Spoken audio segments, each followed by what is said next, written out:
In 2001, a mysterious sci-fi shooter landed on an unproven console, and nothing was ever the same again.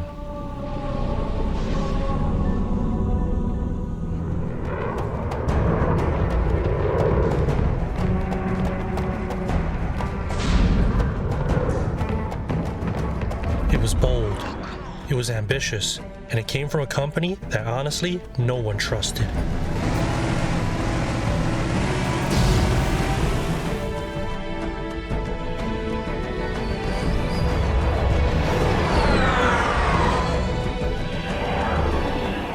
GoldenEye and Perfect Dark, those were the kings of console shooters. Microsoft?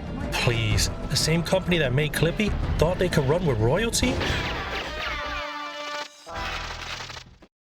But then something happened. This was different.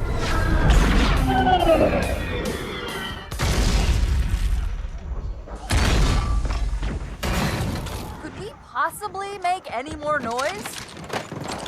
I guess so. This is the story of Halo, the game that proved everyone wrong.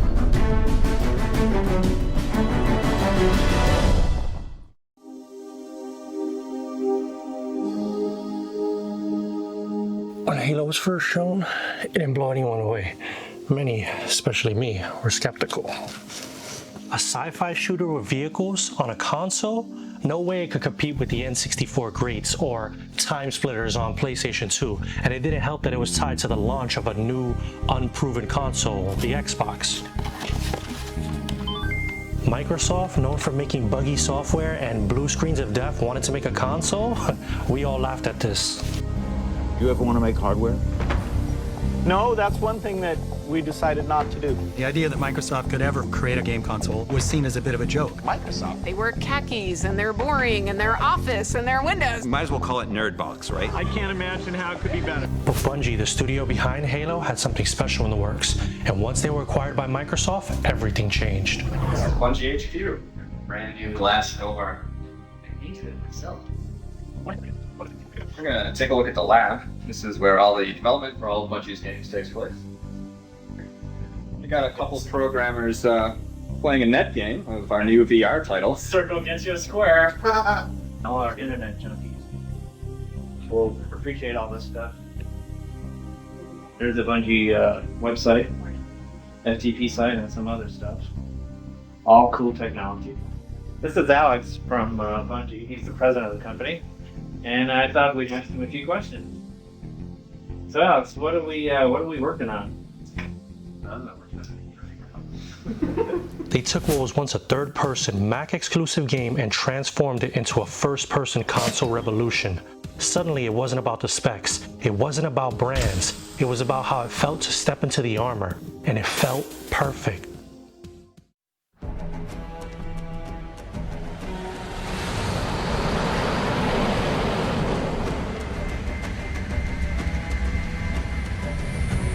The Covenant believe that what they call the Silent Cartographer is somewhere under this island.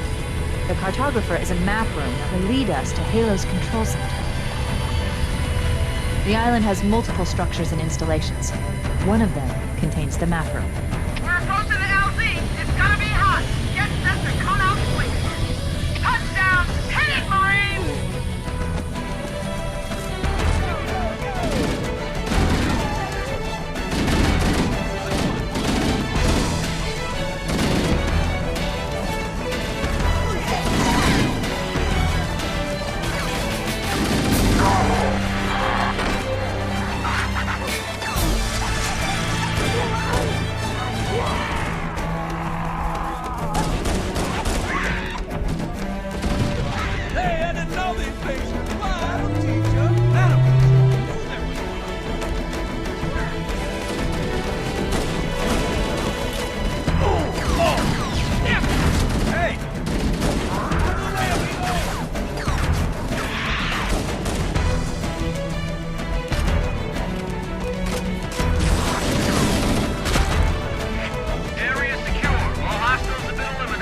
When I finally picked up the controller, I can't lie, I couldn't believe what I was playing. The enemy reactions, the AI squads, the way they covered each other, the Warthog controls, all of it was thrilling.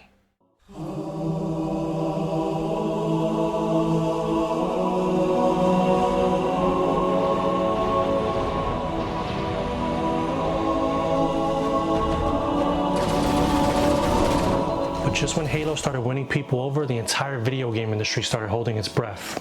So is the hype surrounding the Xbox exaggerated, or will Microsoft outscore the competition?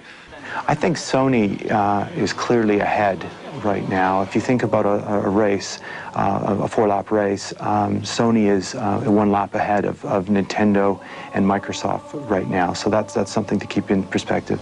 The other thing is Nintendo has a loyal consumer brand and base that is going to follow the GameCube. I think Microsoft will be there. I don't think it necessarily will win. This was Microsoft's first console. Billions were on the line. If Halo failed, if the Xbox failed, it wouldn't have just been a bad launch. It would have been the end of Microsoft's place in gaming before it even began.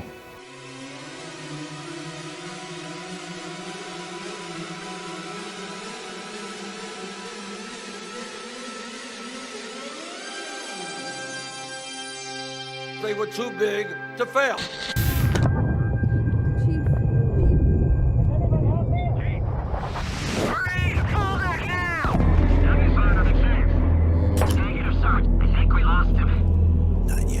One green armored soldier, one ring-shaped world, and the weight of a $4 billion gamble resting on both. What if it didn't work? What if we were witnessing the biggest flop in console history?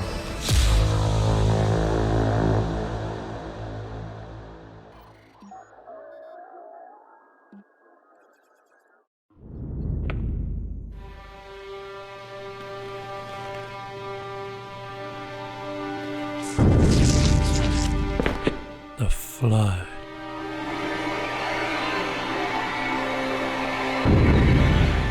A terrifying parasitic force introduced halfway through the game. This wasn't your typical enemy. It was a curveball that made Halo feel like a horror game. Suddenly the Halo ring wasn't a weapon, it was a prison. And the real enemy wasn't just the Covenant, it was something far worse.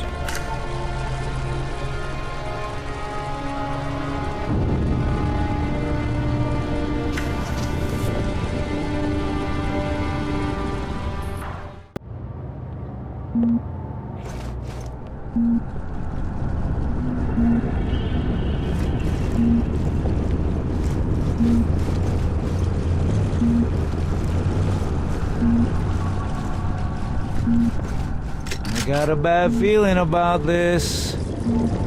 Boy, you always got a bad feeling about something. Sarge, can you hear me? What's going on, soldier? We've got contact, lots of them, but they're not Covenant. They're just tearing through us. What the? Oh no! Corporal, do you copy? Over. Mendoza, get your ass back up to second squad's position and find out what the hell is going on. But I don't have time for your lip, soldier. I gave you an order. Sarge, listen. What is that? Where's that coming from, Mendoza? I don't... There! Mira! Hold still! Hold still! Let him have it!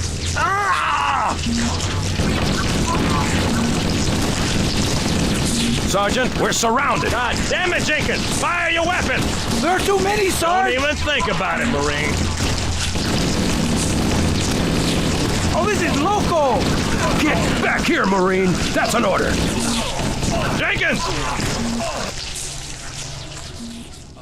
Uh-oh.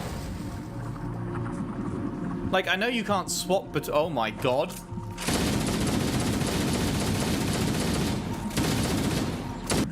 Ah! Oh god. Oh my god!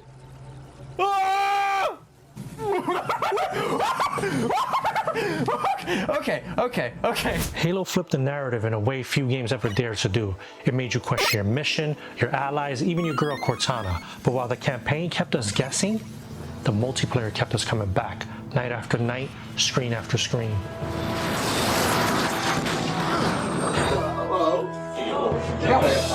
Everybody likes to go to their buddy's house and, order pizza and get something to drink and wipe the Cheetos off your hands and jabbing each other and calling them names. This is where I truly understood Halo wasn't just good, it was legendary. And the Flood, it made us feel powerless, but the multiplayer made us feel invincible. Together, they built something that outlasted consoles, outlasted rivalries, and turned the game into a generation's obsession. No one saw it coming, but no one could look away. The story made us care. The multiplayer made us stay. That's why we're still talking about Halo decades later. Not because of the ring we destroyed, but because of the worlds we built around it.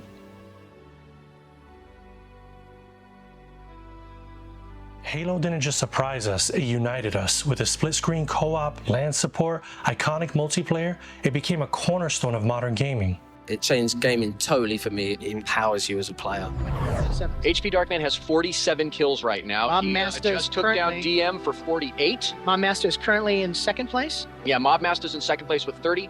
HP Darkman has 49 kills. He is 1 kill away from being the Halo National Champion. Completely blew my mind. Never seen anything like it. It's so vast, you feel like you're in a whole new world. It's just one of those games I will never stop playing. He is up on top of the hill there. He's drawing down on Soldier. We have the champion. That's it. HP Darkman with 50 kills is the 2002 Halo National Champion.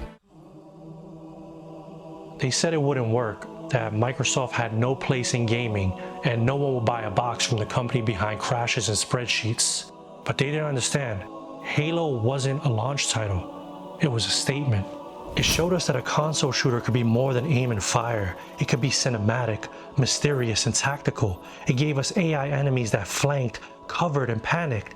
It gave us vehicles that felt alive. It gave us a world that felt ancient, alien, and heartbreakingly real. It built bonds, it started rivalries, it turned basements into battlegrounds. Halo's multiplayer wasn't just a mode, it was a ritual, an after-school gathering, a test of skill and trust and trash talk. And the story? It was never just about aliens and rings. It was about loyalty, identity, and sacrifice. It made you question everything from your mission to your purpose, and all of it rested on the back of one soldier who never took off his helmet. But somehow, he made you believe that he felt everything.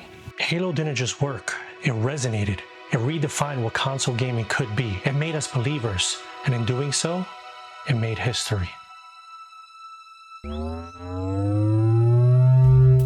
From 1v1 Final Destination matches to 4-player Blood Gulch chaos, I've seen video games unite people in ways that stick with you forever. This was one of them. I'm Cello and I've been hosting esports tournaments since before it was called eSports. If you're feeling this video, give me a like, share, subscribe. All that stuff is a small thing for you, but it's actually really huge for me. Do me a solid. Go read your Bible, go play some video games, and go one up your world.